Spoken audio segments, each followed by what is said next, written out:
हाय viewer, investing की दुनिया में एक बहुत ही डेंजरस हैबिट होती है। हम अक्सर किसी भी सेक्टर को उसके पास्ट के बेसिस पर जज करते हैं और फ्यूचर को इग्नोर कर देते हैं। और शायद इसी वजह से आज भी जब लोग पीएसयू बैंक्स यानी कि पब्लिक सेक्टर अंडरटेकिंग्स का नाम सुनते हैं तो उनके दिमाग में तुरंत कुछ वर्ड्स फ्लैश होने लग जाते हैं, जैसे कि नॉन परफॉर्मिंग एसेट्स यानी कि NPAs, bad loans, government pressure, corruption, weak management और स्लो ग्रोथ। लेकिन क्या सच में पिक्चर आज भी वही है, या इंडिया का बैंकिंग सेक्टर धीरे धीरे से एक साइलेंट ट्रांसफॉर्मेशन से गुजर रहा है जिसे बहुत सारे इन्वेस्टर्स अभी भी समझ नहीं पाए हैं? हाय एवरीवन, मैं हूं Gauri, welcome to Upstox और ये है द इंडिया स्टोरी। आज का ये डिस्कशन सिर्फ बैंकिंग स्टॉक्स के बारे में नहीं है, ये डिस्कशन इंडिया की इकोनॉमी के फ्यूचर के बारे में है, क्योंकि बैंकिंग सेक्टर किसी भी कंट्री की इकोनॉमी का बैकबोन होता है। इंडिया में बैंकिंग सेक्टर का साइज 250 लाख करोड़ रुपीस से भी ज्यादा का हो चुका है और टोटल बैंकिंग एसेट्स इंडिया के जीडीपी से भी काफी बड़े लेवल पर पहुंच चुके हैं। अगर बैंक्स हेल्दी हैं तो इकोनॉमी स्मूथली ग्रो करती है, और अगर बैंक्स वीक पड़ने लगते हैं तो ग्रोथ भी स्लो होने लगती है। इसीलिए इंटेलिजेंट इन्वेस्टर्स बैंकिंग सेक्टर को कभी भी लाइटली नहीं लेते। सबसे पहले हम एक बेसिक सा सवाल समझते हैं, पीएसयू बैंक्स आखिर होते क्या हैं? पीएसयू का फुल फॉर्म होता है public sector undertaking. Banking language में पब्लिक सेक्टर बैंक्स या पीएसयू बैंक्स वो बैंक्स होते हैं जहां पर majority ownership government of India के पास होती है, मतलब कि गवर्नमेंट का कंट्रोल और स्टेक प्राइवेट इन्वेस्टर्स से ज्यादा होता है। एग्जांपल्स हैं state bank of India, bank of Baroda, Canara bank और दूसरे गवर्नमेंट ओन्ड लेंडर्स। आज भी इंडिया के टोटल बैंकिंग डिपॉजिट्स और ब्रांचेस का बहुत बड़ा हिस्सा पीएसयू बैंक्स के पास है। सिर्फ एसबीआई के पास ही ओवर 22,000 ब्रांचेस हैं और 50 करोड़ से ज्यादा कस्टमर्स हैं। दूसरी साइड पर आते हैं प्राइवेट सेक्टर बैंक्स, जैसे कि एचडीएफसी बैंक, आईसीआईसीआई बैंक या फिर कोटक महिंद्रा बैंक। इनमें गवर्नमेंट ओनरशिप डोमिनेंट नहीं होती, इनका फोकस ज्यादा ऑपरेशनल एफिशिएंसी, प्रॉफिटेबिलिटी और शेयर होल्डर रिटर्न्स पर होता है। लेकिन व्यूअर, यहाँ एक बहुत ही इंटरेस्टिंग साइकोलॉजिकल डिफरेंस समझना जरूरी है। सालों तक इन्वेस्टर्स प्राइवेट बैंक्स को सेफ कंपाउंडिंग मशीन्स मानते रहे हैं, जबकि पीएसयू बैंक्स को हाई रिस्क वैल्यू ट्रैप्स की तरह देखा गया। और ऑनेस्टली एक टाइम तक ये जो सोच थी वो गलत नहीं भी थी। अगर हम 2004 से 2011 के बीच का पीरियड देखें तो इंडिया एक मैसिव इकोनॉमिक बूम फेज में था। हर तरफ ग्रोथ का एक्साइटमेंट था। इंडिया की जीडीपी ग्रोथ 8 to 9% के आसपास चल रही थी। बैंकिंग सेक्टर का क्रेडिट ग्रोथ भी एक्सप्लोसिव था और लोन ग्रोथ भी 25 to 30% एनुअली तक पहुंच गई थी। इंफ्रास्ट्रक्चर प्रोजेक्ट्स अग्रेसिवली अनाउंस हो रहे थे। Highways, airports, power plants, telecom expansion, steel factories, real estate projects, देश में हर जगह डेवलपमेंट की वेव चल रही थी। उस वक्त कॉर्पोरेट इंडिया भी अग्रेसिवली एक्सपैंड कर रहा था, और जब कॉर्पोरेट्स अग्रेसिवली एक्सपैंड करते हैं तो नेचुरली उन्हें फंडिंग चाहिए होती है। और फंडिंग कौन देता है? Banks, specially PSU banks. 2008 से 2012 के बीच में infrastructure lending multiple times grow हुई। पावर सेक्टर लोन्स लाखों करोड़ तक पहुंच गए। स्टील सेक्टर अग्रेसिवली लेवरेज्ड हो गया। टेलीकॉम कंपनीज स्पेक्ट्रम ऑक्शंस और एक्सपेंशन के लिए हेवी बोरोइंग्स कर रही थी। और उस वक्त इंडिया का टोटल बैंक क्रेडिट जीडीपी के कंपैरिजन में रैपिडली एक्सपैंड हो रहा था। उस टाइम बैंक्स को लग रहा था कि इंडिया एक अनस्टॉपेबल सुपर पावर बनने वाला है, इसीलिए लोन्स अग्रेसिवली डिस्ट्रीब्यूट किए गए। लेकिन इकोनॉमी का ना एक रूल होता है, जब ग्रीड रियलिटी से ज्यादा फास्ट भागने लगती है तो करेक्शन जरूर आता है। Let's talk about the speed with which we are watching this market deteriorate. We're down over 16%. Dow at the same time has fallen about 18%. The stock market is now down 21%. Because we're now down 43%. What in the world is happening on Wall Street? 2008 की global financial crisis के बाद growth slow होने लग गई। India की GDP growth जो कभी 8 to 9% थी, वो कुछ सालों में 5% के आसपास आ गई। कमोडिटी प्राइसेस गिर गए। बहुत सारे प्रोजेक्ट्स रेगुलेटरी क्लियरेंसेस में अटक गए। पावर प्लांट्स को कोल सप्लाई इश्यूज फेस करने पड़े। टेलीकॉम सेक्टर पॉलिसी अनसर्टेनिटी से जूझने लगा। काफी सारी कंपनीज एक्सपेक्टेड प्रॉफिट्स जनरेट नहीं कर पाई, और धीरे धीरे बैंक्स को ये समझ में आ गया कि जिन लोन्स को वो एसेट समझ रहे थे वो एक्चुअली टिकिंग टाइम बॉम्ब्स थे। यहीं से इंडिया के बैंकिंग क्राइसिस की असली कहानी शुरू हुई। 2014 के बाद आरबीआई ने एसेट क्वालिटी रिव्यू यानी कि AQR लॉन्च किया। इस रिव्यू ने बैंक्स को फोर्स किया कि वो अपने actual bad loans honestly disclose करे, और जब सच सामने आया तो नंबर्स शॉक करने वाले थे। 2018 तक इंडिया का total gross NPA 10 lakh crore rupees के ऊपर पहुंच गया था। पीएसयू बैंक्स का ग्रॉस एनपीए रेशियो लगभग 14% तक चला गया था। कुछ पीएसयू बैंक्स में ये रेशियो 20% के आसपास भी पहुंच गया था। मतलब हर 100 रुपए के लोन में से 14 से 20 रुपए तक स्ट्रेस्ड या बैड कैटेगरी में था। सिर्फ कॉर्पोरेट लेंडिंग सेगमेंट में ही मैसिव स्ट्रेस दिखाई दिया। Infrastructure, power, steel, telecom, construction sector banks के लिए नाइटमेयर बन चुके थे। बैंक्स को प्रोविजंस के नाम पर हजारों करोड़ साइड में रखने पड़े थे। कई PSU banks consecutive losses report करने लगे थे। 2015 से 2021 के बीच में गवर्नमेंट ऑफ इंडिया ने पीएसयू बैंक्स में 3 लाख करोड़ रुपए से ज्यादा रिकैपिटलाइजेशन कैपिटल इंजेक्ट किया ताकि बैंकिंग सिस्टम स्टेबल रहे। उस पीरियड में इन्वेस्टर्स का कॉन्फिडेंस ऑलमोस्ट टूट चुका था। 2018 के अराउंड कई पीएसयू बैंक स्टॉक्स अपनी बुक वैल्यू के आधे या उससे भी कम वैल्यूएशन पर ट्रेड कर रहे थे। मार्केट का बिलीफ यहाँ पर सिंपल था, पीएसयू बैंक्स कभी रिकवर नहीं करेंगे। लेकिन व्यूअर, कहानी यही खत्म नहीं होती। एक्चुअली असली ट्रांसफॉर्मेशन इसके बाद शुरू हुआ। अब एक और इंपॉर्टेंट टर्म समझिए, एनपीए। एनपीए का फुल फॉर्म होता है non performing asset. Simple language में जब कोई बोरोवर बैंक का लोन टाइम पर रीपे नहीं कर पाता है और 90 डेज से ज्यादा ईएमआई या इंटरेस्ट ओवरड्यू हो जाता है, तो बैंक उस लोन को नॉन परफॉर्मिंग एसेट कैटेगराइज करता है। और यही एनपीएज इंडियन पीएसयू बैंक्स की सबसे बड़ी प्रॉब्लम बन गए।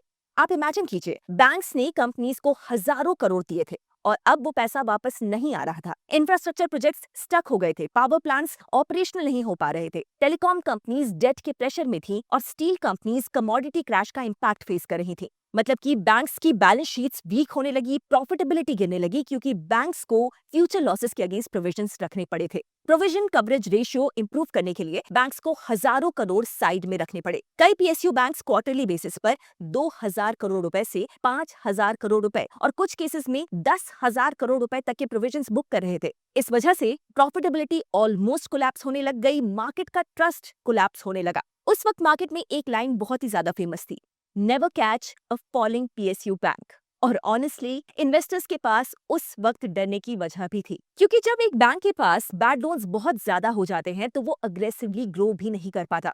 उसकी लेंडिंग कैपेसिटी इंपैक्ट होती है, प्रॉफिटेबिलिटी वीक हो जाती है, कैपिटल एडिक्वेसी भी प्रेशर में आ जाती है और शेयर होल्डर्स का कॉन्फिडेंस टूटने लगता है। अब प्राइवेट बैंक्स के बारे में बात करें उससे पहले लेट मी रिमाइंड यू कि अगर आप ग्लोबल ट्रेंड्स और न्यूज से अपडेटेड रहना चाहते हैं देन अपस्टॉक्स ग्लोबल को सब्सक्राइब करना बिल्कुल मत भूलिए। ये है हमारा new English channel, link description में है। एचडीएफसी बैंक ने डिसिप्लिन्ड रिटेल लेंडिंग मॉडल पर फोकस किया। Salaried customers, home loans, vehicle loans, credit cards, personal loans और रिटेल फाइनेंसिंग, ये सेगमेंट्स रिलेटिवली सेफर माने जाते थे compare to large risky corporate lending. Bank ने टेक्नोलॉजी और कस्टमर एक्सपीरियंस पर अग्रेसिवली काम किया। 2000s के अर्ली पीरियड में एचडीएफसी बैंक का ब्रांच नेटवर्क लिमिटेड था, लेकिन धीरे धीरे बैंक ने इंडिया भर में थाउजेंड्स ऑफ ब्रांचेस एक्सपैंड किए। बैंक का कासा रेशियो कंसिस्टेंटली स्ट्रॉन्ग रहा, asset quality industry best levels पर मेंटेन हुई और ग्रॉस एनपीए रेशियो कई सालों तक सिर्फ अराउंड 1 to 2% की रेंज में रहा, जो पीएसयू बैंक्स के डबल डिजिट एनपीएस के कंपैरिजन में मैसिवली डिफरेंट था। इसी डिसिप्लिन्ड एग्जीक्यूशन की वजह से एचडीएफसी बैंक का मार्केट कैपिटलाइजेशन एक टाइम पर कई पीएसयू बैंक्स के कंबाइंड मार्केट कैप से भी ज्यादा बड़ा हो गया। इन्वेस्टर्स इसे कंपाउंडिंग मशीन कहने लगे।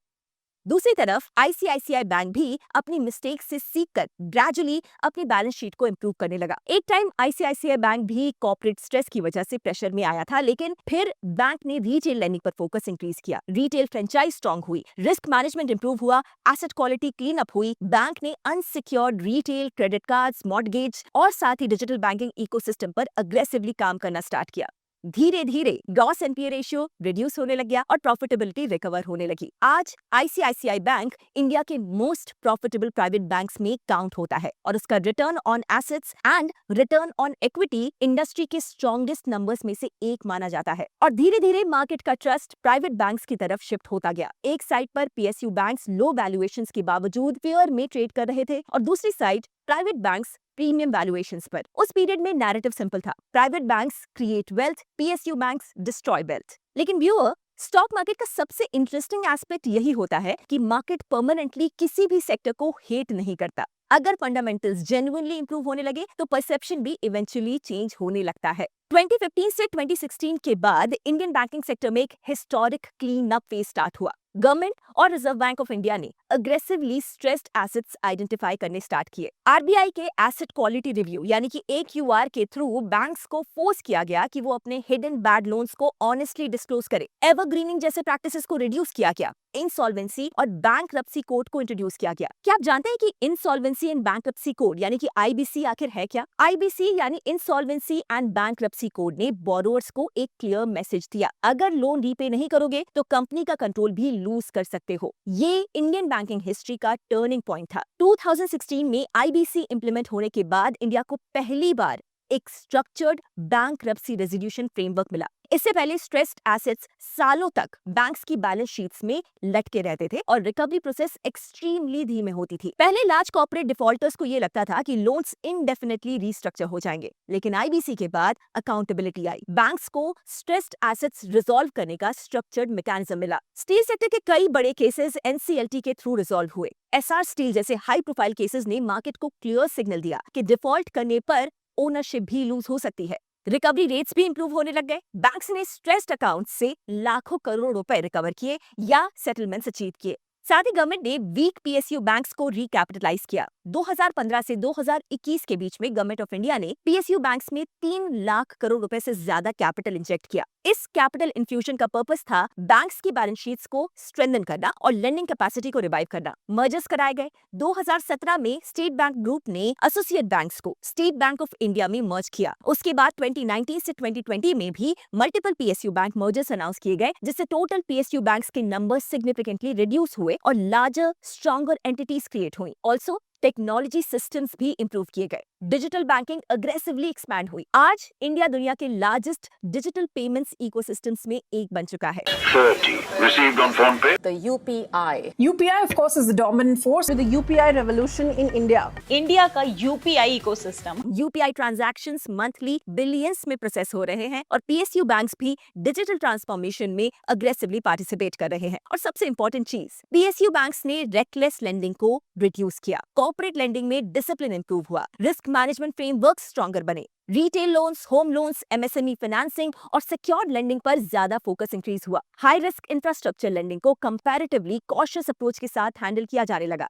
2018 में PSU बैंक्स का ग्रॉस NPA रेशियो अराउंड 14% तक पहुंच गया था, लेकिन रिसेंट ईयर्स में ये शार्पली नीचे आया। कई मेजर PSU बैंक्स का ग्रॉस NPA रेशियो अब सिंगल डिजिट में आ चुका है और कुछ बैंक्स 3 to 5% की रेंज के आसपास ऑपरेट कर रहे हैं। नेट NPAs भी शार्पली रिड्यूस हुए हैं। प्रोविजन कवरेज रेशियो बेटर हुआ है। कई PSU बैंक्स का PCR 80% के आसपास या उससे भी ऊपर इंप्रूव हुआ है, जो कि फ्यूचर लॉसेस को अब्सॉर्ब करने की कैपेबिलिटी को स्ट्रॉन्गर बनाता है। प्रॉफिटेबिलिटी भी इंप्रूव हुई है। Return on assets and return on equity जैसे मेट्रिक्स स्ट्रॉन्गर होने लगे। जो बैंक्स एक टाइम पर हैवी लॉसेस को रिपोर्ट कर रहे थे, वही अब थाउजेंड्स ऑफ करोड़ का एनुअल प्रॉफिट जनरेट कर रहे हैं। स्टेट बैंक ऑफ इंडिया ने रीसेंट ईयर्स में 50,000 करोड़ रुपए के आसपास एनुअल प्रॉफिट रिपोर्ट किया है, जो इंडियन कॉर्पोरेट हिस्ट्री के हाईएस्ट प्रॉफिट्स में से एक माना गया। Bank of Baroda, Canara bank और दूसरे PSU लेंडर्स भी रिकॉर्ड प्रॉफिटेबिलिटी और इंप्रूव्ड एसेट क्वालिटी रिपोर्ट कर रहे हैं। और सबसे इंपॉर्टेंट बात, मार्केट को ये सिग्नल मिला है कि PSU बैंक्स सर्वाइवल मोड से निकलकर प्रॉफिटेबिलिटी मोड में आ रहे हैं और मार्केट हमेशा एक चीज को रिवॉर्ड करता है, इंप्रूवमेंट। इसीलिए PSU बैंकिंग स्टॉक्स में री रेटिंग स्टार्ट हुई। कई PSU बैंक स्टॉक्स जो कि एक टाइम पर 0.3 से 0.5 प्राइस टू बुक वैल्यूएशन पर ट्रेड कर रहे थे, उनमें सिग्निफिकेंट री रेटिंग देखने को मिली। इन्वेस्टर्स ने ये रियलाइज किया कि अगर बैलेंस शीट्स जेन्युइनली क्लीन हो रही हैं और प्रॉफिटेबिलिटी की सस्टेनेबिलिटी भी इंप्रूव हो रही है, तो वैल्यूएशंस परमानेंटली डिप्रेस्ड नहीं रह सकते।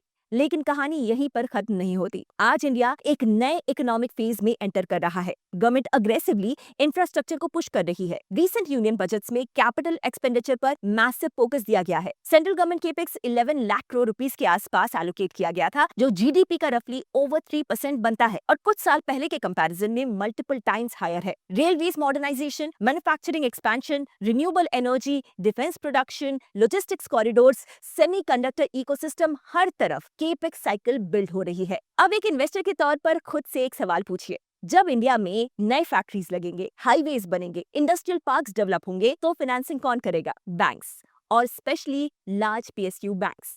क्योंकि इंडिया की टोटल बैंकिंग एसेट्स का सिग्निफिकेंट शेयर आज भी PSU बैंक्स के ही पास है। कॉर्पोरेट लेंडिंग और इंफ्रास्ट्रक्चर फाइनेंसिंग इकोसिस्टम में उनकी रीच प्राइवेट बैंक्स के कंपैरिजन में काफी डीपर है। लार्ज गवर्नमेंट लिंक प्रोजेक्ट्स में PSU banks historically dominant lenders रहे हैं। इसीलिए आज बहुत सारे इंस्टीट्यूशनल इन्वेस्टर्स पीएसयू बैंक्स को इंडिया की ग्रोथ स्टोरी का डायरेक्ट बेनिफिशियरी मान रहे हैं। चलिए अब आते हैं सबसे फैसिनेटिंग कंपैरिजन पर, state bank of India versus HDFC bank. Viewer, ये कंपैरिजन सिर्फ दो बैंक्स का नहीं है, ये वैल्यू इन्वेस्टिंग और क्वालिटी कंपाउंडिंग का कंपैरिजन है। एसबीआई इंडिया का लार्जेस्ट लेंडर है। इसकी balance sheet size over 60 lakh crore rupees के आसपास है और ये इंडिया के बैंकिंग सिस्टम का सबसे डोमिनेंट इंस्टीट्यूशन माना जाता है। रूरल इंडिया से लेकर कॉर्पोरेट इंडिया तक हर सेगमेंट में इसका प्रेजेंस है। गवर्नमेंट प्रोजेक्ट्स हो, रिटेल एक्सपेंशन हो, एमएसएमई लेंडिंग हो, इंफ्रास्ट्रक्चर फाइनेंसिंग हो, एसबीआई हर जगह पर इन्वॉल्व है। एसबीआई के पास ओवर 22,000 ब्रांचेस, ओवर 65,000 एटीएम्स और 50 करोड़ से ज्यादा कस्टमर्स हैं। सिर्फ डिपॉजिट्स ही ओवर 50 लाख करोड़ रुपीस के लेवल्स पर पहुंच चुके हैं। कासा फ्रेंचाइज भी एक्सट्रीमली स्ट्रॉन्ग माना जाता है, जो कि फंडिंग कॉस्ट के पर्सपेक्टिव से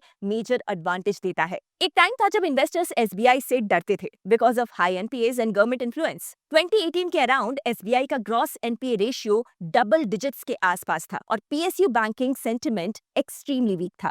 लेकिन आज का एसबीआई स्ट्रक्चरली काफी स्ट्रॉन्ग लगता है। एसेट क्वालिटी इंप्रूव हुई है, gross NPA ratio sharply reduce होकर मिड रेंज डिजिट लेवल्स के आसपास आ गया है। नेट एनपीए भी ड्रामेटिकली डिक्लाइन हुआ है। प्रोविजन कवरेज स्ट्रॉन्गर हुआ है, रिटेल लोन मिक्स इंप्रूव हुआ है, डिजिटल इकोसिस्टम योनो के थ्रू स्ट्रॉन्गर हुआ है। योनो ऐप के करोड्स ऑफ रजिस्टर्ड यूजर्स हैं और SBI aggressively digital banking adoption drive कर रहा है। डिजिटल ट्रांजैक्शंस का शेयर कंटिन्यूअसली इंक्रीज हो रहा है। रिटेल लोन बुक डाइवर्सिफाई हुई है, home loans, auto loans, personal banking और डिजिटल प्रोडक्ट्स अग्रेसिवली ग्रो हुए हैं। प्रॉफिटेबिलिटी शार्पली इंप्रूव हुई है। रीसेंट ईयर्स में एसबीआई का एनुअल प्रॉफिट 50,000 से 60,000 करोड़ रुपीस के रेंज के आसपास टच कर चुका है, जो इंडियन कॉर्पोरेट हिस्ट्री के हाईएस्ट प्रॉफिट्स में से एक माना जाता है। और सबसे इंटरेस्टिंग बात, वैल्यूएशन अभी भी प्रीमियम प्राइवेट बैंक से लोअर है। इसीलिए वैल्यू इन्वेस्टर्स एसबीआई को इंडिया ग्रोथ स्टोरी का डायरेक्ट लेवरेज प्ले मानते हैं। कई पीरियड्स में एसबीआई का valuation 1x to 1.5 times book value के रेंज में ट्रेड करता रहा, जबकि premium private banks significantly higher multiples पर ट्रेड करते रहे। फिर सवाल यहाँ पर यह आता है कि अगर एसबीआई इतना स्ट्रॉन्ग लग रहा है तो एचडीएफसी बैंक को स्टिल प्रीमियम क्वालिटी क्यों माना जाता है? क्योंकि इन्वेस्टिंग में सिर्फ ग्रोथ इंपॉर्टेंट नहीं होती, प्रेडिक्टेबिलिटी और कंसिस्टेंसी भी इक्वली इंपॉर्टेंट होती है। और कंसिस्टेंसी के मैटर में एचडीएफसी बैंक ने डेकेड्स तक बेंचमार्क सेट किए हैं। जब दूसरे बैंक्स क्राइसिस फेस कर रहे थे, एचडीएफसी बैंक स्टेबल ग्रोथ को डिलीवर करता रहा। Low NPAs, disciplined underwriting, strong customer franchise, predictable profitability, ये सब qualities long term wealth creation में बहुत इंपॉर्टेंट होती हैं। एचडीएफसी बैंक का gross NPA historically around 1 to 2% की रेंज में रहा है, जो कि इंडस्ट्री के स्ट्रॉन्गेस्ट एसेट क्वालिटी नंबर्स में काउंट होता है। बैंक ने डेकेड्स तक 15 to 20% के अराउंड लोन ग्रोथ मेंटेन की है और कंसिस्टेंट प्रॉफिटेबिलिटी भी जनरेट की है। मार्केट कैपिटलाइजेशन की पर्सपेक्टिव से भी एचडीएफसी बैंक इंडिया के लार्जेस्ट फाइनेंशियल इंस्टीट्यूशंस में से एक रहा है। एक टाइम पर इसका market cap multiple PSU banks के कंबाइंड मार्केट कैप से भी ज्यादा बड़ा था, लेकिन स्मार्ट इन्वेस्टर्स एक और रियलिटी को इग्नोर नहीं कर सकते हैं। एचडीएफसी मर्जर के बाद बैंक एक ट्रांजिशन फेज में है। Housing finance giant HDFC limited के मर्जर के बाद combined balance sheet over 35 lakh crore rupees के लेवल्स पर पहुंच गई है। ये इंडियन कॉर्पोरेट हिस्ट्री के बिगेस्ट मर्जर्स में से एक था, लेकिन साथ ही डिपॉजिट ग्रोथ प्रेशर भी इंक्रीज हुआ है। मार्जिन्स अभी के लिए कंप्रेस दिखाई दे रहे हैं। ग्रोथ स्लाइटली स्लो हुई है। कासा रेशियो और फंडिंग मिक्स को स्टेबलाइज करने में टाइम लग रहा है। मार्केट इस ट्रांजिशन को क्लोजली मॉनिटर कर रहा है। क्या इसका मतलब एचडीएफसी वीक हो गया? बिल्कुल नहीं, लेकिन इसका मतलब ये जरूर है कि अब मार्केट एचडीएफसी को ब्लाइंडली परफेक्ट स्टॉक ट्रीट नहीं कर रहा है। और शायद इसी वजह से आज आईसीआईसीआई बैंक को बहुत सारे इन्वेस्टर्स एक बैलेंस्ड अपॉर्चुनिटी मान रहे हैं, क्योंकि आईसीआईसीआई ने क्वाइटली अपनी इमेज को ट्रांसफॉर्म किया है। एक टाइम कॉर्पोरेट स्ट्रेस और गवर्नेंस कंसर्न्स की वजह से प्रेशर फेस करने वाला ये बैंक आज स्ट्रॉन्गर पोजीशन में नजर आ रहा है। एसेट क्वालिटी इंप्रूव हुई है। Gross NPA ratio sharply decline होकर लो सिंगल डिजिट रेंज में आ गए हैं। नेट एनपीए भी सिग्निफिकेंटली रिड्यूस हुआ है। रिटेल ग्रोथ स्ट्रॉन्ग हुई है। Credit cards, mortgages, auto loans और कंज्यूमर बैंकिंग अग्रेसिवली एक्सपैंड हुए हैं। कॉर्पोरेट बुक हेल्थियर हुई है। प्रोविजनिंग स्ट्रॉन्गर हुई है। प्रॉफिटेबिलिटी सिग्निफिकेंटली इंप्रूव हुई है और रिटर्न ऑन इक्विटी 15 to 20% के हेल्दी रेंज के आसपास स्टेबलाइज हुई है। इसीलिए बहुत सारे इन्वेस्टर्स आईसीआईसीआई बैंक को आज क्वालिटी प्लस रीजनेबल वैल्यूएशन का इंटरेस्टिंग कॉम्बिनेशन मानते हैं। लेकिन व्यूअर, बैंकिंग सेक्टर में एक्साइटमेंट के साथ साथ रिस्क को समझना इक्वली इंपॉर्टेंट है। आज इंडिया का बैंकिंग सेक्टर हेल्दी जरूर लग रहा है, लेकिन रिस्क कंप्लीटली डिसअपियर नहीं हुए हैं। एक major concern unsecured retail lending का है। Personal loans, credit cards, buy now pay later और small ticket financing aggressively grow हुए हैं। रिसेंट ईयर्स में अनसिक्योर्ड रिटेल क्रेडिट ग्रोथ कई कैटेगरीज में ओवर 20% एनुअली तक गया है। क्रेडिट कार्ड आउटस्टैंडिंग भी रैपिडली इंक्रीज हुआ है और पर्सनल लोन सेगमेंट का साइज लाखों करोड़ तक पहुंच गया है। और हिस्ट्री क्या कहती है? जब लोन ग्रोथ बहुत फास्ट होती है, फ्यूचर स्ट्रेस के सीड्स वहीं पर प्लांट होते हैं। इसी वजह से रिजर्व बैंक ऑफ इंडिया ने अनसिक्योर्ड लेंडिंग को लेकर कॉशन भी दिखाया था और बैंक्स और एनबीएफसीज के रिस्क वेट्स इंक्रीज किए थे ताकि एक्सेसिव अग्रेसिव लेंडिंग को कंट्रोल किया जा सके। दूसरा कंसर्न डिपॉजिट ग्रोथ का है। बैंक्स अग्रेसिवली लोन्स तो दे रहे हैं, लेकिन डिपॉजिट्स उतनी फास्ट स्पीड से ग्रो नहीं हो रहे हैं। बैंकिंग सिस्टम में कुछ पीरियड्स में क्रेडिट ग्रोथ 15 to 20% के आसपास रही, जबकि डिपॉजिट ग्रोथ कंपैरेटिवली स्लोअर थी। अगर डिपॉजिट्स स्लोअर रहे तो बैंक्स की फंडिंग कॉस्ट बढ़ सकती है और नेट इंटरेस्ट मार्जिन्स यानी कि NIMs प्रेशर में आ सकते हैं। इसी वजह से बैंक्स फिक्स डिपॉजिट्स पर हायर इंटरेस्ट रेट्स ऑफर कर रहे हैं ताकि डिपॉजिट्स अट्रैक्ट किए जा सके। लेकिन हायर डिपॉजिट रेट्स का डायरेक्ट इम्पैक्ट प्रॉफिटेबिलिटी पर भी पड़ता है। ग्लोबल स्लो डाउन भी एक इंपॉर्टेंट रिस्क है। अगर वर्ल्ड इकोनॉमी वीक होती है, एक्सपोर्ट्स स्लो होते हैं या कॉर्पोरेट केपेक्स मोमेंटम वीक पड़ता है तो बैंकिंग सेक्टर पर प्रेशर आ सकता है। अगर अनएम्प्लॉयमेंट इंक्रीज होता है या कंजम्पशन वीक पड़ता है तो रिटेल लोन रीपेमेंट्स भी इम्पैक्ट हो सकते हैं। और अगर कॉर्पोरेट अर्निंग्स वीक होती हैं तो फ्रेश एनपीएस का रिस्क भी इंक्रीज हो सकता है। और इसीलिए इंटेलिजेंट इन्वेस्टर्स बैंकिंग स्टॉक्स को ब्लाइंडली चेज नहीं करते। वो साइकिल्स को समझते हैं, वो मैनेजमेंट क्वालिटी को समझते हैं, वो बैलेंस शीट स्ट्रेंथ को समझते हैं। आज पीएसयू बैंक्स का कमबैक डेफिनेटली रियल लग रहा है, लेकिन इसका मतलब ये नहीं है कि हर पीएसयू बैंक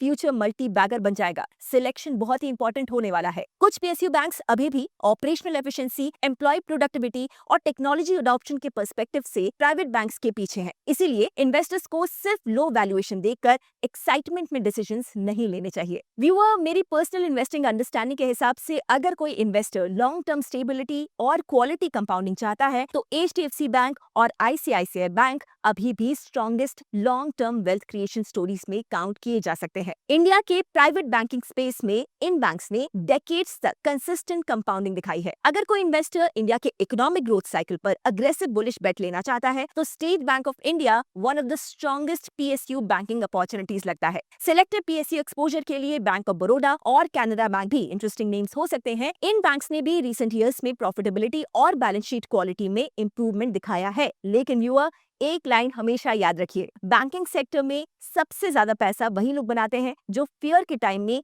क्वालिटी बैंक्स को आइडेंटिफाई कर लेते हैं, और सबसे ज्यादा पैसा वही लोग गवा देते हैं जो बूम को परमानेंट समझ लेते हैं। आज इंडिया का बैंकिंग सेक्टर शायद अपने सबसे इंपॉर्टेंट टर्निंग पॉइंट पर खड़ा है। एक तरफ प्राइवेट बैंक्स हैं जो डिसिप्लिन, कंसिस्टेंसी और कंपाउंडिंग के किंग्स रहे हैं। दूसरी तरफ PSU बैंक्स हैं जो रिकवरी, री-रेटिंग और इंडिया ग्रोथ स्टोरी के अग्रेसिव बेनिफिशियरीज बनकर उभर रहे हैं। और शायद आज का सबसे बड़ा इन्वेस्टर क्वेश्चन ये नहीं है कि PSU बैंक्स सर्वाइव करेंगे या फिर नहीं। असली सवाल ये है कि क्या अगले 10 से 15 सालों में PSU banks finally private banks को चैलेंज कर पाएंगे, या प्राइवेट बैंक्स फिर एक बार प्रूव करेंगे कि लॉन्ग टर्म इन्वेस्टिंग में क्वालिटी हमेशा वैल्यूएशन पर हैवी पड़ती है। आपकी राय क्या है बैंकिंग सेक्टर में इन्वेस्टिंग को लेकर, और साथ ही आपके हिसाब से स्ट्रॉन्गेस्ट स्टॉक कौन सा है? ये सब शेयर कीजिए मेरे साथ कमेंट्स में। आई एम गौरी और मैं मिलूंगी आपसे दी इंडिया स्टोरी के नेक्स्ट एपिसोड में next week. Till then, stay tuned to Upstocks. Investment in securities market are subject to market risks. Read all the related documents carefully before investing.